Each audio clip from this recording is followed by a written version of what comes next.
Alors maintenant, le calcul du seuil de rentabilité en quantité. Alors bien sûr, il y a deux façons de voir les choses. La façon simple, qui n'existe quasiment pas, bien sûr, sinon ce serait trop simple, c'est le cas où l'entreprise, première façon, ne vend qu'une seule sorte de produit. Je suis une entreprise qui fabrique du monoproduit. Ça peut arriver, mais c'est assez rare. Ou une entreprise qui ne rend qu'une seule catégorie de services. Oui, parce que ça marche aussi pour les entreprises de services. Exemple, je suis un cabinet d'expertise comptable, vous me suivez ? Et j'ai un service comptabilité, fiscalité, droit des sociétés, droit social, audit légal, donc commissariat aux comptes, et divers, par exemple. Tout ça, c'est des produits différents. D'accord ? Donc, ça n'arrive pas que pour les entreprises de production. Donc, si l'entreprise ne vend qu'une seule sorte de produit, c'est le premier cas, et on verra ce qui m'intéresse. Encore une fois, donc, ce qui va vous gêner, c'est lorsque l'entreprise vend plusieurs sortes de produits, un petit peu plus complexes. Lorsqu'une entreprise ne vend qu'une seule sorte de produit, on va prendre un exemple. Une entreprise vend un produit que j'ai appelé P1. Si j'appelle X1 le nombre de produits à vendre pour atteindre le seuil de rentabilité, est-ce que vous êtes d'accord que j'ai le droit de dire que le seuil de rentabilité en quantité sera atteint lorsque la marge sur coût variable sera égale aux charges fixes? Je ne change pas la définition. Le principe est toujours le même. D'accord ? Donc, j'ai le droit d'écrire, regardez bien, la marge sur coût variable unitaire de P1 multipliée par la quantité de vendus de produits X1. Qu'est-ce que c'est ça? Qu'est-ce que c'est qu'on a dit? Regarde, vous l'avez encore. X1, c'est le nombre de produits à vendre pour atteindre le seuil de rentabilité. Donc si je fais la marge sur coût variable unitaire de P1 multipliée par le nombre de produits que je dois vendre pour atteindre le seuil de rentabilité, qu'est-ce que j'obtiens? La marge sur coût variable au seuil de rentabilité, égale les charges fixes totales. Donc, comme c'est une équation à une seule inconnue du premier degré, qu'est-ce que je suis en train de dire? X1, les quantités à vendre pour atteindre le seuil de rentabilité quand je suis monoproduit, c'est égal aux charges fixes totales divisées par la M sur CVU du produit P1. Ça va? On va reprendre l'exemple précédent.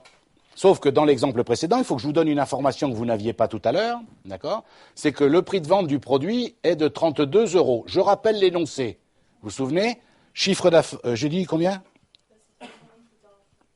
J'ai écrit 320 €, pardon, oui. Si le prix de vente est de 320 €, regardez, comme le chiffre d'affaires est de 3,2 millions, ça veut donc dire que l'entreprise vend 10 000 articles, on est bien d'accord? Alors, je ne dis pas de bêtises.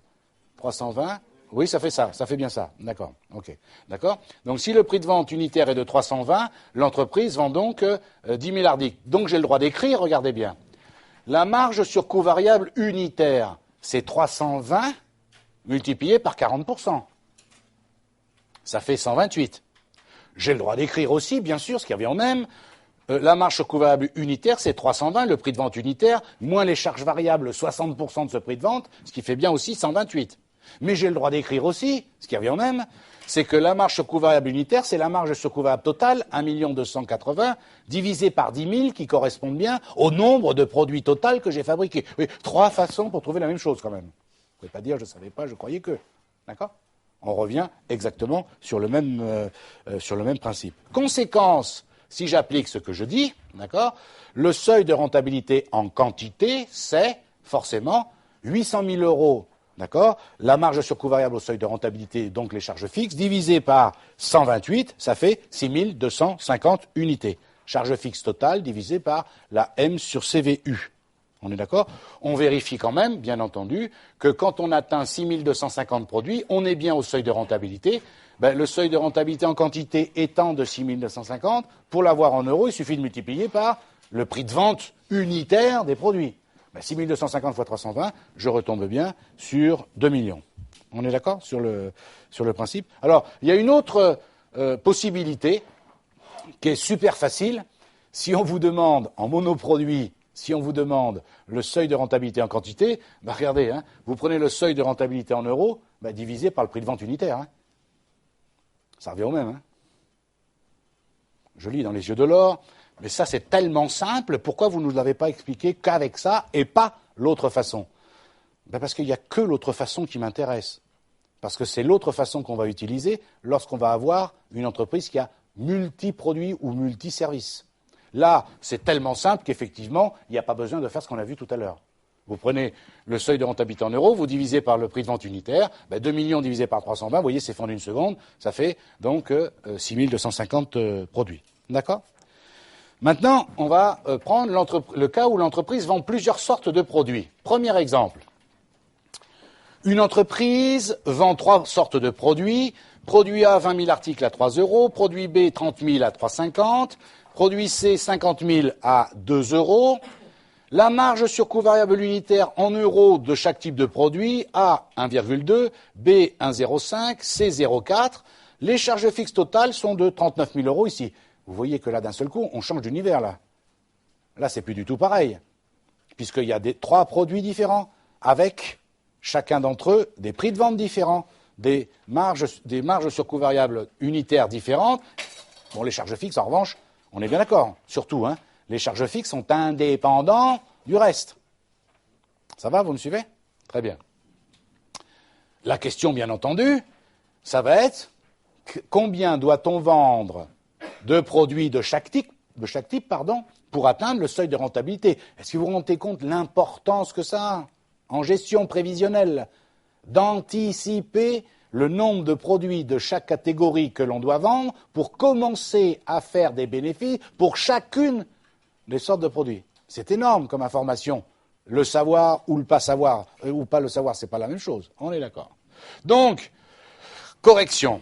Ce qui est important à comprendre, et une fois qu'on a compris ça, le reste, c'est facile. Regardez bien, le principe est, le seuil de rentabilité pour un produit doit respecter la même proportion par rapport au seuil de rentabilité total que pour le CA généré par ce produit par rapport au chiffre d'affaires total.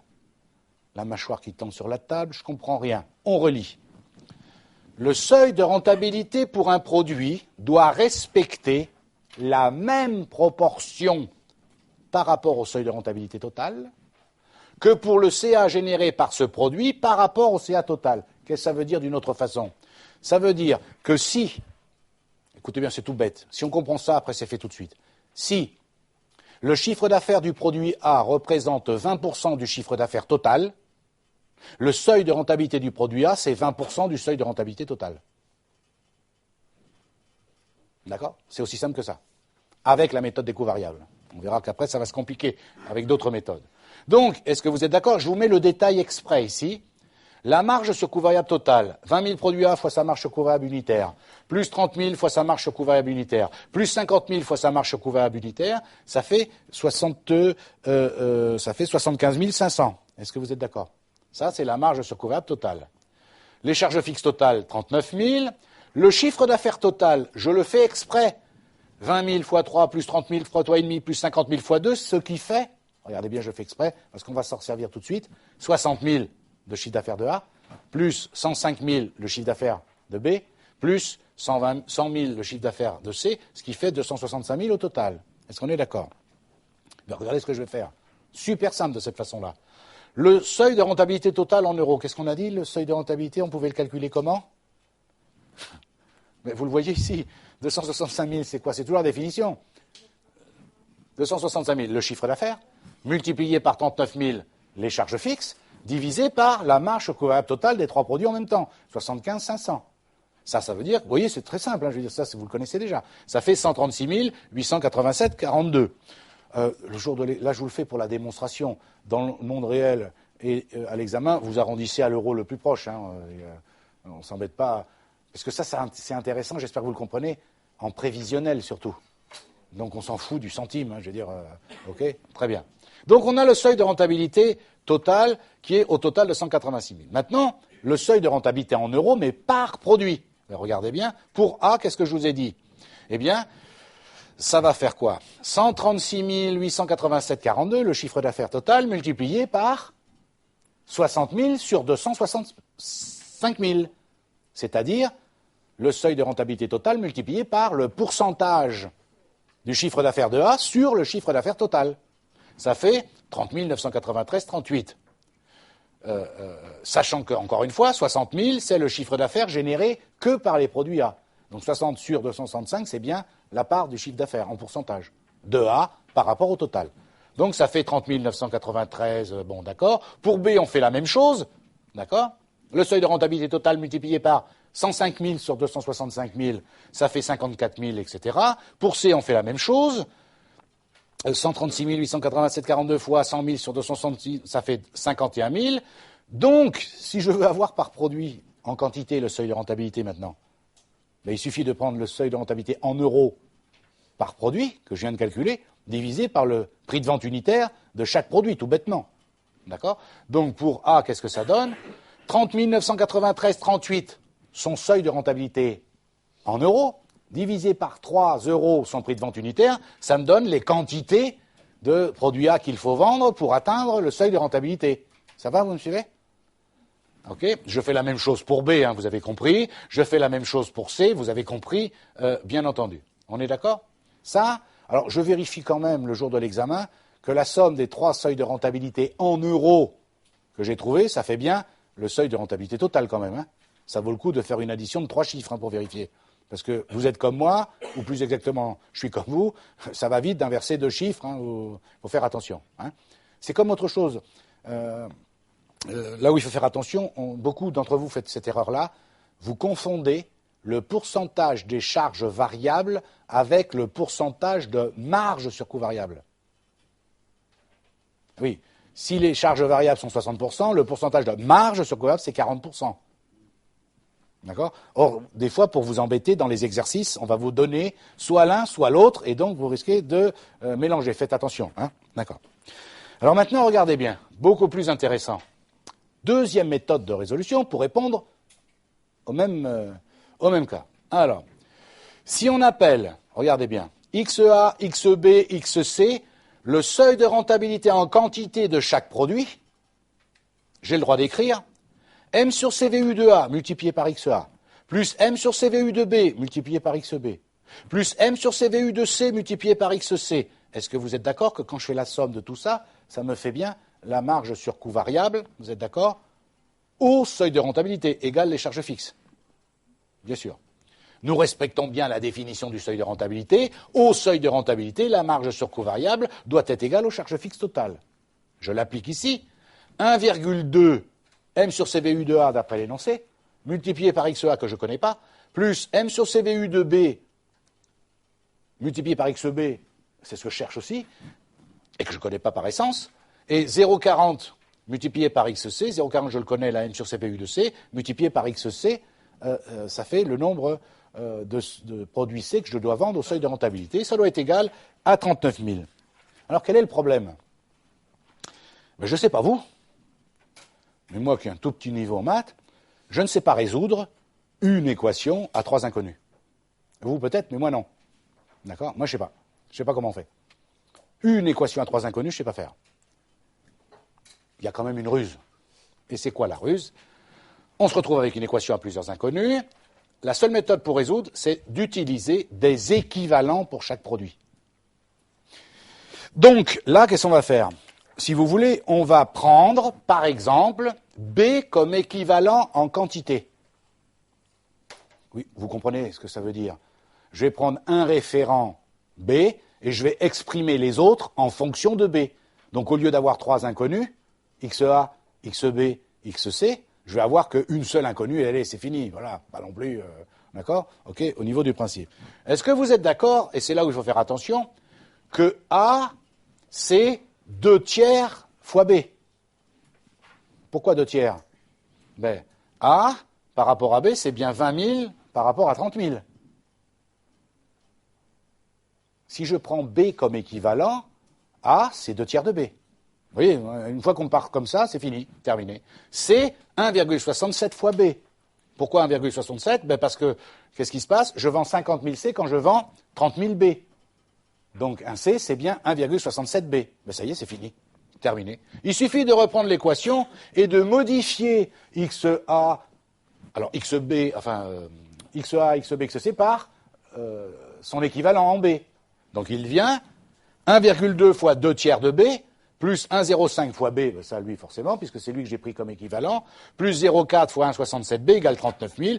Là, je me retrouve avec une équation du premier degré à une inconnue, et du coup, j'arrive à sortir B, 15 496,67, et il est évident que je me retrouve, regardez bien, alors aux arrondis près, avec les mêmes quantités que tout à l'heure. Si je retrouve pas les mêmes quantités, c'est que je me suis trompé quelque part. Et je retrouve bien 15 496,67. D'accord ? Pour le produit A, du coup, je le sais, hein, c'est le nombre de produits B multiplié par 2 tiers, puisque j'ai écrit ici A, c'est 2 tiers de B. Une fois que j'ai trouvé B, je multiplie par 2 tiers pour avoir le SR en quantité de A. Et pour C, 1,67 fois le nombre de B. Est-ce qu'on est d'accord ? Et on retrouve bien sûr, les mêmes quantités. Ça va ? C'est clair ? Là aussi, vous pourriez me reprocher, mais vous utilisez une méthode bien compliquée alors que l'autre nous paraissait très simple. Oui, sauf qu'on verra plus tard qu'à nouveau, cette façon de raisonner, ça peut nous servir dans d'autres chapitres. Donc autant comprendre les deux façons de faire. Après le jour de l'examen, on s'en moque complètement. Vous pouvez utiliser celle qui vous plaît plus. Donc je suppose la première. D'accord. Donc, mais c'est pas grave, ça fonctionne aussi. On est d'accord ? Pour obtenir le SR en euros, je les ai en quantité, il suffit de multiplier par le prix de vente unitaire respectif de chacun d'entre eux. Hein. Donc je ne vais pas recommencer, on retrouve bien la même chose, bien entendu. Maintenant, je prends un deuxième exemple, vous allez voir. Deuxième exemple, une entreprise vend deux produits P1 et P2, M sur CVU de P1 75, prix de vente unitaire de P1 de 130, M sur CVU de P2 90, prix de vente unitaire de P2 320, charge fixe totale 250 000. Question. Calculer le SRQ et le SR en euros par type de produit, sachant que l'on vend 2 fois plus de P1 que de P2. Je vous montre le genre d'exo que vous pouvez avoir. Vous n'y avez jamais réfléchi, jamais vu le jour de l'examen, vous risquez de perdre un peu de temps, alors que c'est tout bête, bien entendu. Donc comment je vais faire ? Regardez bien. D'accord. Là, qu'est-ce que je sais ? D'accord ? Que M sur CVU de P1 fois X1 plus M sur CVU de P2 fois X2 égale le charge fixe. On est bien d'accord. Qu'est-ce que ça veut dire en français, ça ? La marge sur coût variable égale les charges fixes. Et je sais que X1 égale 2X2. C'est clair pour tout le monde ? Mais c'est un système à résoudre. D'accord ? Ok, donc voilà, je remplace par les chiffres. 75 fois x1 plus 90 fois x2 égale 250 000 et x1 égale 2x2. Je remplace dans la première équation, par exemple, x1 par sa valeur. À chaque fois qu'il y a x1, je remplace par 2x2. En faisant ça, je me retrouve qu'avec des x2 comme inconnus et je retrouve x2 égale, donc x1, c'est le double. Puisque je viens d'écrire x1 égale 2x2. D'accord ? Vous voyez, faut pas non plus s'affoler. Et après, donc, pour l'avoir en quantité, 2084 parce que j'arrondis à l'unité supérieure, 1042 pour P2, et après je multiplie par le prix de vente unitaire pour l'avoir en euros tout simplement. On est d'accord sur le principe ? D'accord ? Très bien. Maintenant, on va voir la date d'atteinte du seuil de rentabilité.